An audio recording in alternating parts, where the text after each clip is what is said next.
নমস্কার বন্ধুরা, কেমন আছেন সবাই? আশা করি সবাই খুব ভালো আছেন আর আমিও খুব ভালো আছি। তো প্রতিদিনকার মতন আজকেও একটা নতুন ভিডিও নিয়ে আপনাদের কাছে হাজির হলাম।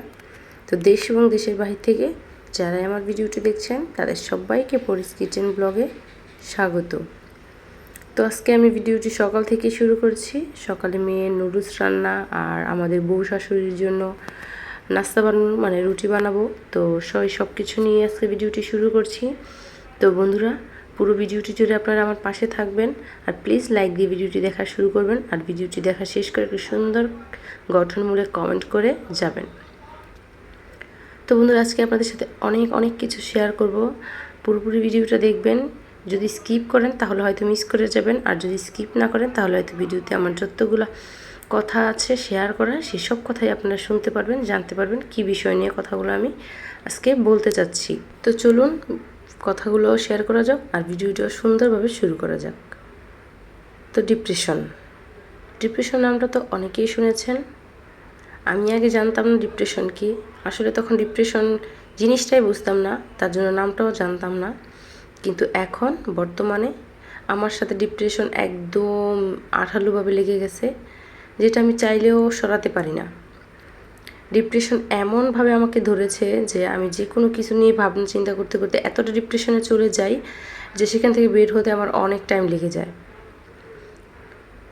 তো সেটা হচ্ছে আমার আজকের ব্লগে বলতে চাচ্ছি যে আমার ফ্যামিলি, আমার বাচ্চা, তারপর আমি এই যে ইউটিউবে কাজ করি, সব কিছুতে সময় দিয়ে মনে হচ্ছে নিজের জন্য কোনো সময়ই পাচ্ছি না। যে কি করছি আসলে, নিজের জন্য কোনো সময় পাচ্ছি না, কি করছি না করছি কোনো কিছু বুঝতে পারতেছি না। এই যে দেখুন, সারাদিন এত পরিশ্রম, এত কষ্ট করি একটা ছোট্ট বাচ্চা নিয়ে, একা হাতে সংসার সামলাই, একা হাতে বাচ্চা কাচ্চা সামলাই, তারপরে ইউটিউবে এসে আপনাদের সাথে অনেক কিছু শেয়ার করি, আমার মনের কথা, আমার সংসারের অনেক কথা আপনাদের সাথে শেয়ার করি, যাতে করে আপনারা আমার ব্যাপারটা বুঝতে পারেন আর আমার কথাগুলো আপনারা বুঝতে পারেন। আমি আসলে ইউটিউবে এসেছিলাম একটু স্বপ্ন নিয়ে, যাতে আমি ঘরে বসে কিছু একটা করতে পারি। সেই স্বপ্নটা নিয়েই কিন্তু আমি ইউটিউবে এসেছিলাম। কিন্তু দিনে দিনে আমি ইউটিউবে কাজ করতে করতে এরকম হয়ে যাচ্ছি, মনে হচ্ছে ইউটিউবের দ্বারাতে আমি কোনো দিনই কোনো কিছু করতে পারবো না। আসলে পারতাম যদি সবাই সবার পাশে থাকতাম, কিন্তু ইউটিউবে এখন হয়ে যাচ্ছে কাদা ছোড়াছুড়ির জায়গা। কেউ যদি কারো ভিডিও না দেখে একদিন, তো সে আর পরবর্তীতে আমার ভিডিওটা দেখে দেয় না। যদি আমি ভিডিও তার রেগুলার দেখি তাহলেই সে আমার ভিডিও দেখবে, আর যদি কোনো একদিন আমি কোনো কারণে স্কিপ করে যাই সেই দিন আর কেউ আমার ভিডিওটা দেখে না। তো এরকম করলে কি আপনি কি আমাদেরকে সব সময়কার বন্ধু করে পাবেন? না আমি আপনাকে পাবো? আপনাদের এটা বুঝতে হবে যে হয়তো কোনো না কোনো একটা সমস্যার কারণে সে আমার ভিডিওটা দেখতে পারেনি, তো কি হয়েছে, সে পরবর্তীতে আমার অন্য ভিডিওও দেখে দিবে, আর সময় পেলে এই ভিডিওগুলোও দেখে দিবে। কিন্তু এই বিশ্বাসটা এখন কারোর মধ্যে নেই। তো এরকম করলে আসলে ইউটিউবে কাজ করা সম্ভব না। সবার পাশে থেকে ইউটিউবে কাজ করে যেতে হবে। আর দ্বিতীয় কথা হচ্ছে, ইউটিউবে আসার পর আমি অনেক পরিশ্রম করছি, হয়তো যদি কিছু কোনো দিন করতে পারি সেই চিন্তা করে। কিন্তু দিনে দিনে এইরকম হচ্ছে ইউটিউবের ব্যাপারটা, প্রথম দিকে এসে যে ভিডিওগুলো আমি আপলোড করছি সেই ভিডিওগুলোতে খুব ভালো র্যাঙ্ক, ভিউজ সব কিছুই হয়েছিল। তবে এখনকার ভিডিও যেই পরিচিত বন্ধুদের সাথে আমার বন্ধুত্ব হয়েছে তারা বাদে আর কারোর কাছে আমার ভিডিওটা হয়তো চোখে পড়ে না, তার জন্য হয়তো কেউ দেখে না। দিনে দিনে আমার ভিডিও ভিউজ, র্যাঙ্ক, রিচ সব নষ্ট হয়ে গেছে।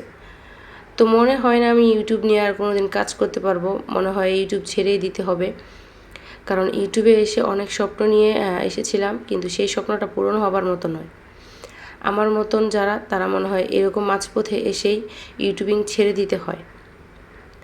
তবে আমিও চিন্তা ভাবনা করছি, যদি আর কিছু দিনের মধ্যে আমার ইউটিউব চ্যানেলটাতে আমি কিছু না করতে পারি তাহলে হয়তো আমিও ইউটিউবটা ছেড়ে দিব। কারণ বাচ্চা নিয়ে সংসার সামলিয়ে এত কষ্ট করে যদি একটা কোনো ভালো কিছুর দিকে না যায় তাহলে এই কষ্টটা বৃথা হয়ে যায় মনে হয়। সবাই বলে ধৈর্য ধরো, ঠিক আছে ধৈর্য ধরা যায়। যখন দেখি হ্যাঁ বেশির জায়গা কম ভিউজ হলেও আমার ভিডিওটা একটু ভালো পর্যায়ে আছে, কিন্তু দিনে দিনে তোমার চ্যানেলটাকে ডাউন করে দিতেছে, এতটাই ডাউন করে দিতেছে যে এটা কখনোই আর উঠবে না, এই চ্যানেলটা কখনোই আর উঠবে না। তো সেই চিন্তা করে মাঝে মধ্যে অনেক খারাপ লাগে যে এত কষ্ট করে চ্যানেলটাকে বড় করব, তারপর চ্যানেল থেকে কিছু করতে পারবো না, তো এই পরিশ্রম করে কোনো লাভ নেই, সেইটা ভেবেই কাজটা ছেড়ে দিতে চাই। তো যাই হোক, অনেক কথা বলতেছি, তার মধ্যে কিন্তু আমি অনেক রান্নাবান্না করে নিয়েছিলাম। তো এখানে কিছু ডুমো ডুমো করে ঢেঁড়স কেটে নিয়েছি, আজকে সরিষা পাতুরি করছি ঢেঁড়স দিয়ে। তো এই ঢেঁড়সটা রান্না করার রেসিপিটা হচ্ছে, প্রথমে তেলের মধ্যে আপনি কিছু কালিজিরা ফোড়ন দিয়ে দিবেন, তারপর হলুদ মরিচ দিয়ে এটাকে একটু ভালো করে কষিয়ে তারপর ঢেঁড়সগুলো দিয়ে এর মধ্যে বেটে রাখা সরিষা, জিরা আর কাঁচামরিচ একসাথে করে বেটে রাখা সেই পিউরিটা দিয়ে দিবেন। তো এটাকে ভালো করে এভাবে নাড়াচাড়া দিয়ে তারপর ঢেকে দিবেন। এভাবে ঢাকনা দিয়ে রাখতে রাখতে দেখবেন ঢেঁড়সটা খুব সুন্দরভাবে সিদ্ধ হয়ে গেছে আর সরিষাটাও খুব ভালোভাবে কষে গেছে। তো এরকমভাবে আপনারা বাসায় ঢেঁড়স পাতুরি করে খাবেন, দেখবেন খুবই ভালো লাগে, খুবই টেস্টি লাগে। তো আমার কাছে কিন্তু এই ঢেঁড়স পাতুরিটা খুব ভালো লাগে, তো আমি এইরকমভাবে ঢেঁড়স পাতুরি অনেক সময়ই খেয়ে থাকি। তো যাই হোক, ঢেঁড়স পাতুরির পরেই আমি কিন্তু 2 পিস ইলিশ মাছ ভেজে নিচ্ছিলাম, কেননা আজকে আমি আমার শাশুড়ি খাবো, আমার মেয়ে তো ইলিশ মাছ খায় না, কারণ সে ছোটো বাচ্চা, কাটা বেছে তাকে খাওয়াতেও ভয় লাগে, তারপর সে খেতেও পারবে না। তো আমরা দুইজন শুধু দুপুরেই ভাত খাবো, রাতে রুটি খাবো, তার জন্য 2 পিস ইলিশ মাছ ভেজে নিলাম। তো যাই হোক বন্ধুরা, অনেক কথা বলে ফেললাম হয়তো আপনাদের সাথে। আমার কথাগুলো যদি ভালো লাগে তাহলেও কমেন্টে জানাবেন, যদি খারাপ লাগে তাহলেও কমেন্টে জানাবেন। আসলে ইউটিউবে এসে সবাই যদি সবার পাশে থেকে কাজ না করি তাহলে কেউই অত তাড়াতাড়ি বা দ্রুত মানে উন্নতি করতে পারবো না, সফলতার পর্যায়ে যেতে পারবো না। তো সবাই সবার পাশে থাকবেন, এইটুকুই আশা করি। তো বন্ধুরা, আজকে আমার সারাদিনের ভিডিওটা আপনাদের সাথে শেয়ার করলাম। তো আমার ভিডিওটা আপনাদের কাছে কেমন লাগলো প্লিজ একটু কমেন্ট করে কষ্ট করে জানাবেন। তো আমার ভিডিওটা এই পর্যন্তই, আপনারা সবাই ভালো থাকবেন, নমস্কার।